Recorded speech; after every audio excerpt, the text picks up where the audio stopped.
The Holocene has ended.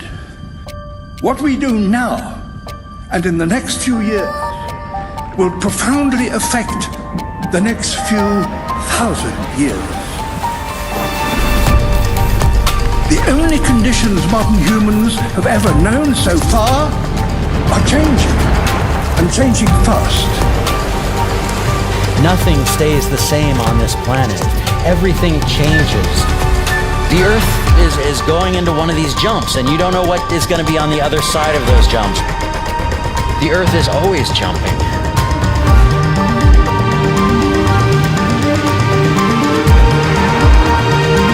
Things move on this planet. Things are not still. Everything is turning.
As it begins to run out of fuel, the sun won't simply fade away to nothing.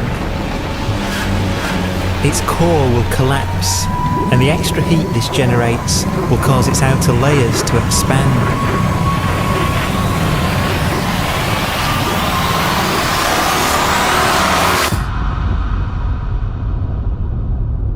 The sun is now dead. Its remains slowly cooling in the freezing temperatures of deep space.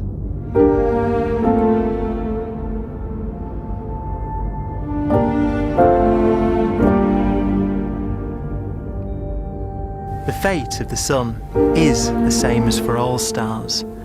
One day they must all eventually die, and the cosmos will be plunged into eternal night.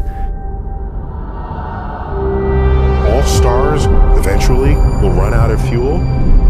The temperature of the universe drops. The stars, one by one, in the night sky, will turn off. And there'll be no more new stars created. And so that the universe will end not with a bang, but with a whimper.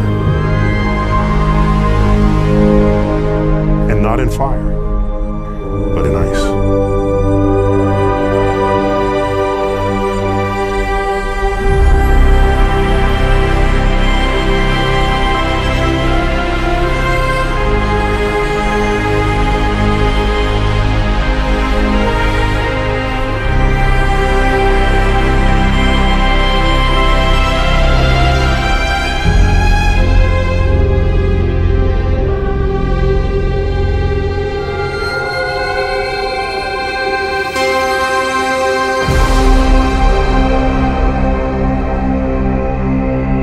With no fuel left to burn, a white dwarf's faint glow comes from the last residual heat from its extinguished furnace.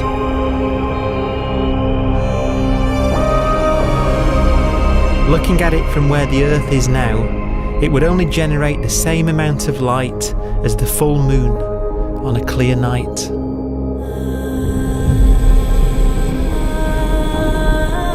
The faint glow of white dwarfs will provide the only illumination in a dark and empty void littered with dead stars and black holes.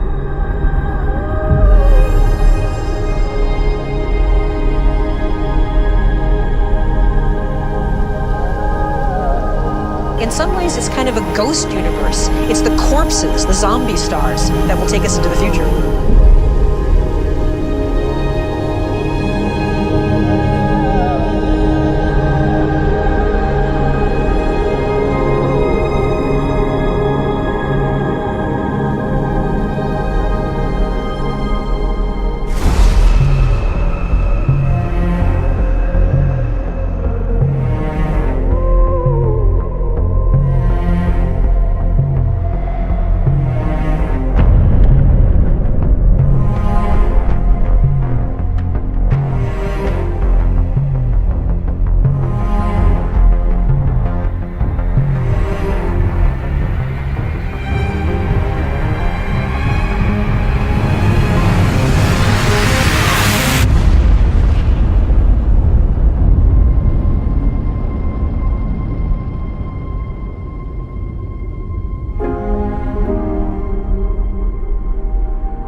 A black dwarf will be the final fate of those last stars. White dwarfs that have become so cold that they barely emit any more heat or light. Black dwarfs are dark, dense, decaying balls of degenerate matter. Little more than the ashes of stars. Their constituent atoms are so severely crushed that black dwarfs are 1,000,000 times denser than our sun.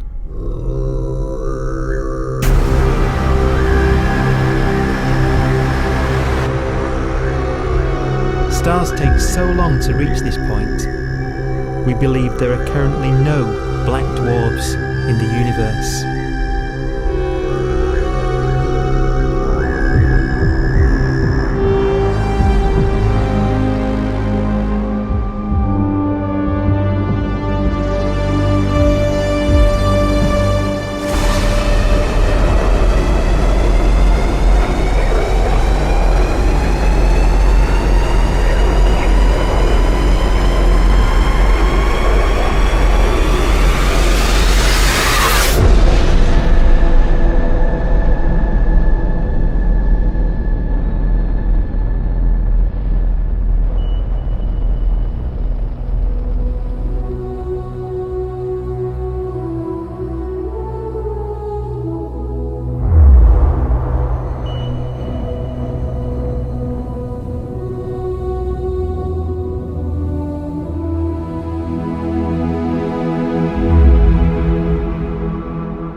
We have a pace of life that's based on really the energy available to us now.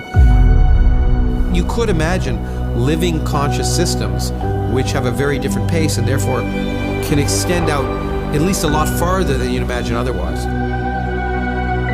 You could have a living system where if it had a thought every 10 trillion years, that would seem normal. Even if our life dies out, one could imagine at some time arbitrarily far in the future, a fluctuation occurs which allows intelligent life to exist again for a little while. So you might have islands in time of intelligence.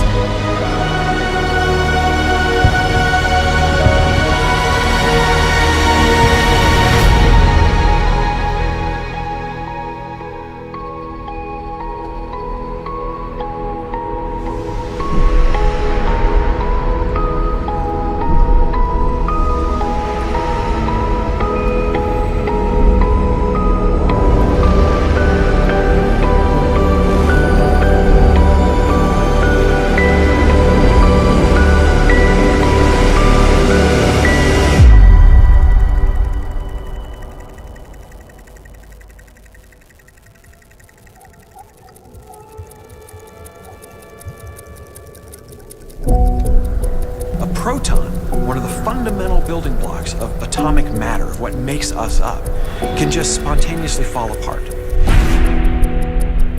Any material that evades the pull of a black hole eventually dies away as its protons disintegrate.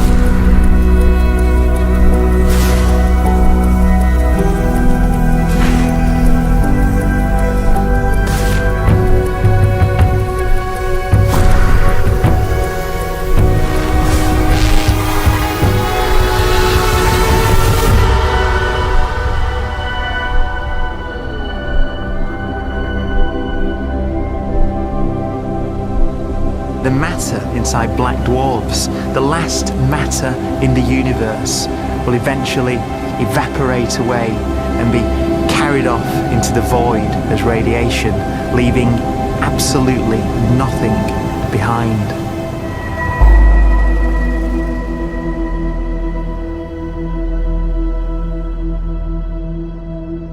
With the black dwarfs gone, there won't be a single atom of matter left. All that will remain of our once rich cosmos will be particles of light and black holes.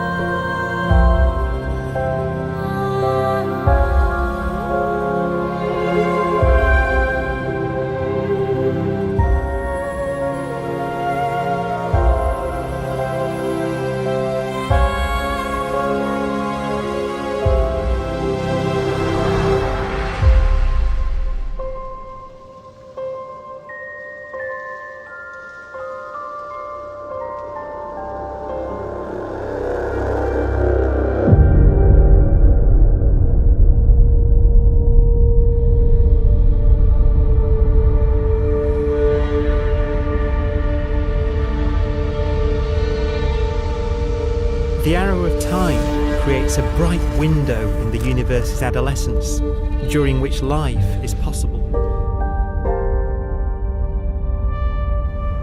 But it's a window that doesn't stay open for long. As a fraction of the lifespan of the universe, as measured from its beginning to the evaporation of the last black hole, life, as we know it, is only possible for 1,000th of a billion billionth of a percent.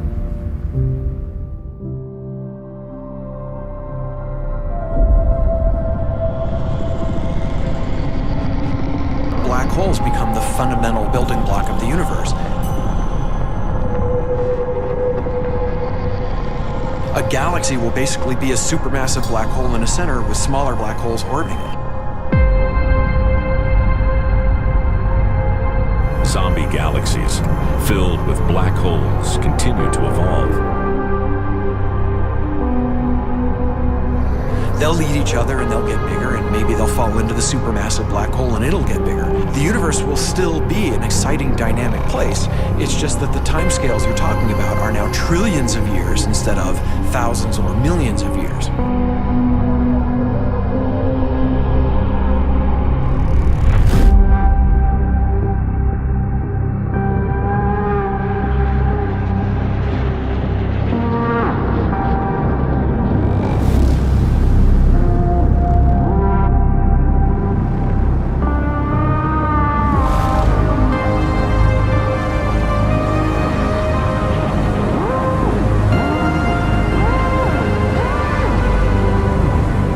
Black holes can bang on space-time like mallets on a drum.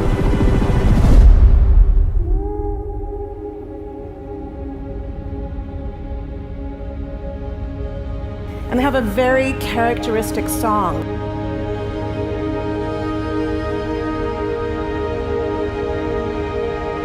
Imagine two black holes that have lived a long life together.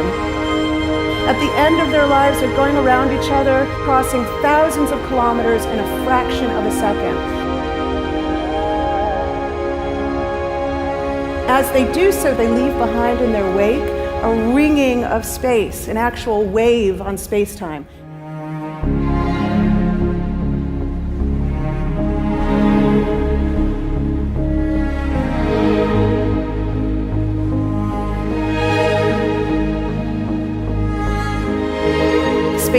squeezes and stretches as it emanates out from these black holes banging on the universe.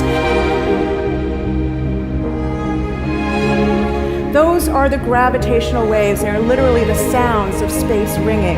And they will travel out from these black holes at the speed of light as they ring down and coalesce to one spinning, quiet black hole.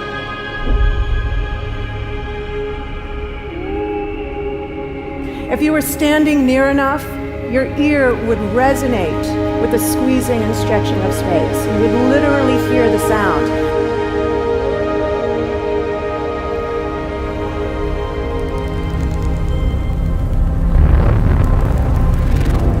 Imagine a lighter black hole falling into a very heavy black hole.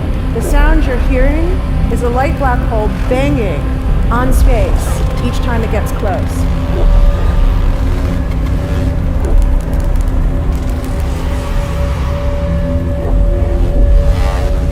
As it falls in, it gets faster and it gets louder.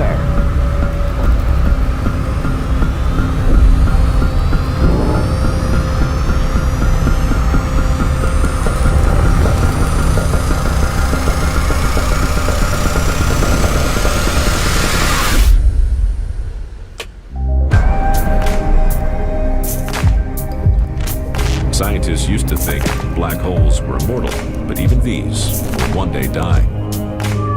Now we're talking about timescales of unimaginable length, quadrillions of years into the future.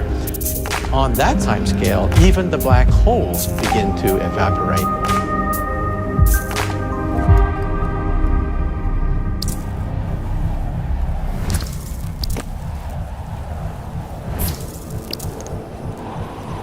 According to quantum mechanics, space is filled with virtual particles, antiparticles, that are constantly materializing in pairs, separating, coming together again, and annihilating each other.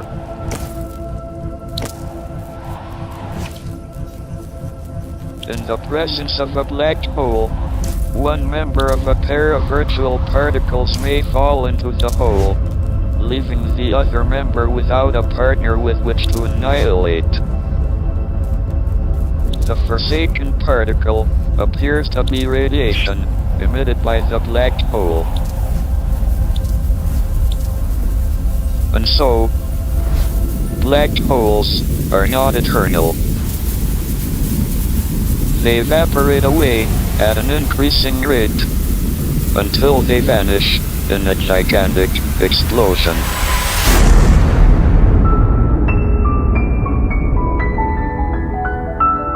Quantum mechanics has allowed particles and radiation to escape from the ultimate prison, a black hole.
Philosophers and poets have asked the question, will the world end in fire or ice?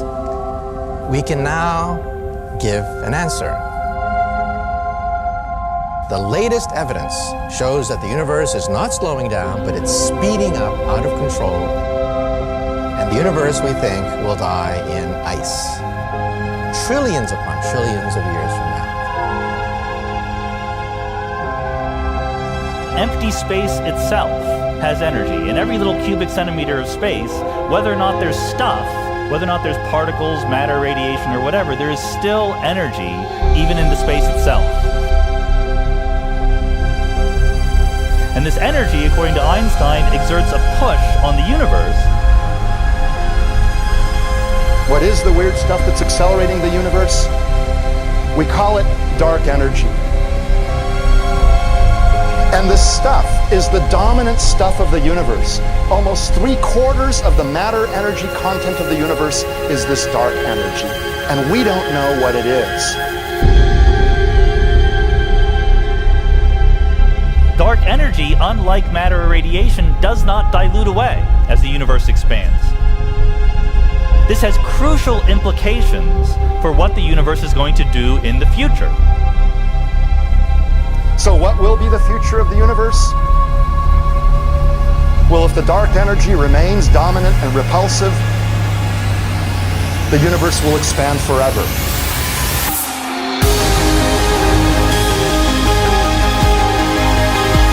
Faster and faster and faster with time. A runaway universe. 70% of the energy of the universe resides in empty space, and we don't understand why. But we do know what will happen. If that energy continues to be there, the universe will become cold and dark and empty. That's the future as it might be. We don't know because we don't yet understand the nature of dark energy. Until we do, we won't know the future. We won't even understand our own origins, and that's why we want to know and study this subject.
Does seem to be for an ever colder, ever emptier universe.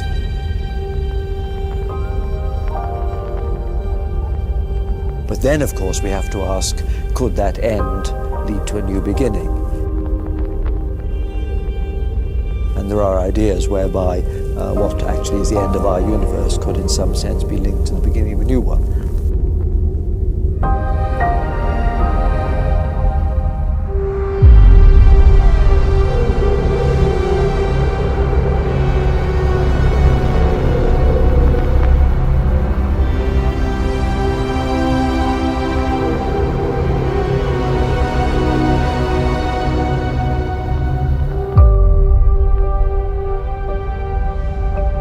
We've worked out the mathematics, the equations. They seem to say that if you have an atom smasher that can concentrate tremendous amounts of energy at a single point, you can perhaps open up a gateway, a baby universe.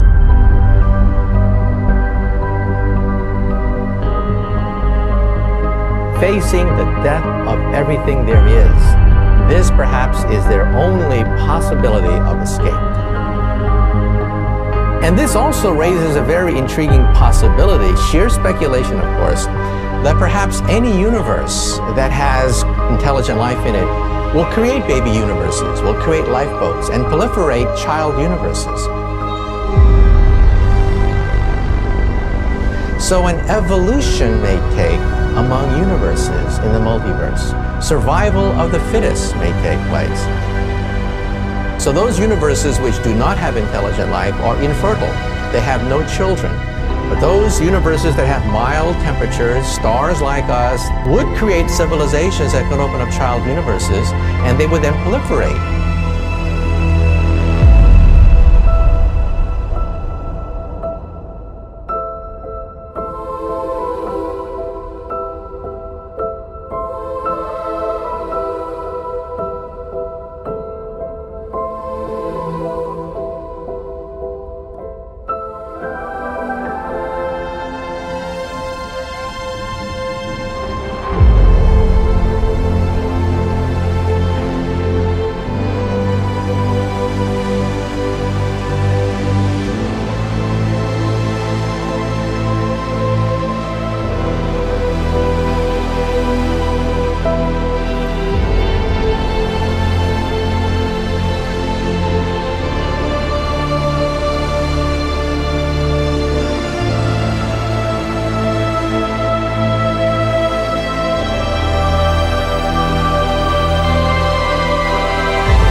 After an unimaginable length of time, even the black holes will have evaporated and the universe will be nothing but a sea of photons gradually tending towards the same temperature as the expansion of the universe cools them towards absolute zero.